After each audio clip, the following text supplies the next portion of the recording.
Nous sommes au Havas Café pour la 4e journée et le 4e opus de MyAct. Nous allons retrouver beaucoup de personnalités ici présentes. C'est, comme vous pouvez le voir, rempli et on va avoir l'occasion d'évoquer la responsabilité, le rôle et l'engagement des communicants au sujet des causes. Venez avec moi, c'est parti, on y va!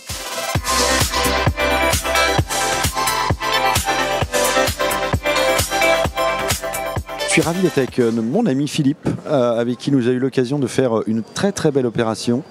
Mélanie en l'occurrence, qu'on a emmené jusqu'au plateau de France 2 pour présenter la météo.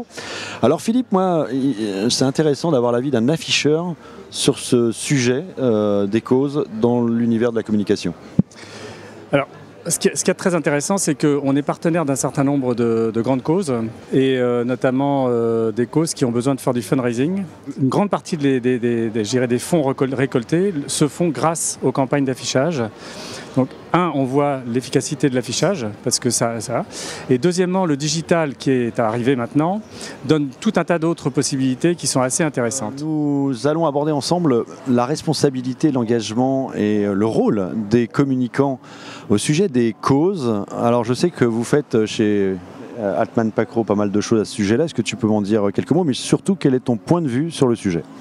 Aujourd'hui, les agences ont une vraie opportunité de changer un peu les choses parce que grâce à la créativité, on peut vraiment agir sur les comportements. Et c'est vrai que toute l'année, on est là pour défendre un peu le business, l'aspect commercial des marques, mais on peut aussi s'engager pour des causes qui en valent la peine. Ça fait aussi du bien de faire des actions parfois pro bono, parfois rémunérées, parce que ces associations ont aussi parfois des moyens pour œuvrer de façon un peu plus utile pour le bien commun. En fait, il y a un mouvement qui est fait par les consommateurs qui est d'exprimer de plus en plus leur point de vue, leur avis, via leur citoyenneté, et ils votent en fait avec leur consommation. Et finalement, ce qu'on voit nous se développer énormément dans les marques dont on s'occupe, c'est des points de vue d'entreprise.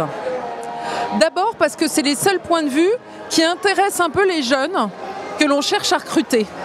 En fait, c'est un très bon positionnement aussi de marque employeur. C'est-à-dire que les jeunes, finalement, entrer dans une marque ou entrer dans une entreprise uniquement pour faire des produits et faire de la consommation, ça ne les passionne pas toute la journée.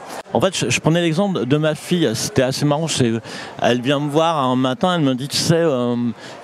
Je suis un peu embêté parce que j'ai l'impression que YouTube est sexiste. Alors moi je dis ah bon, YouTube est sexiste, qu'est-ce qu'ils ont fait et tout.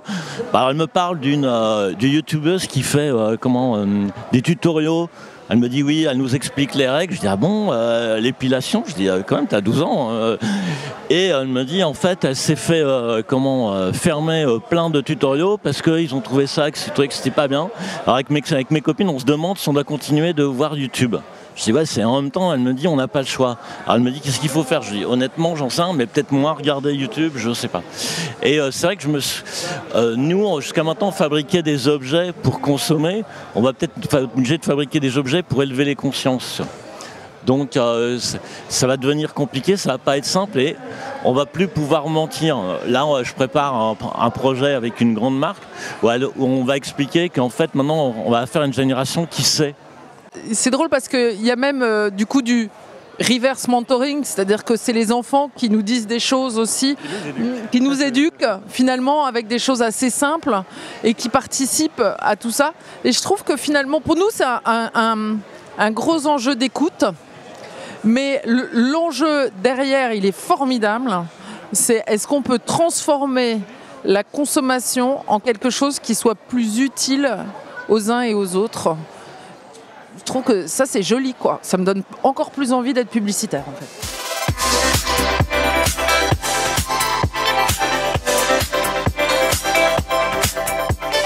De belles réflexions, espérons qu'elles seront suivies d'actes concrets prochainement. Le monde de la communication est sensibilisé par ces sujets clairement.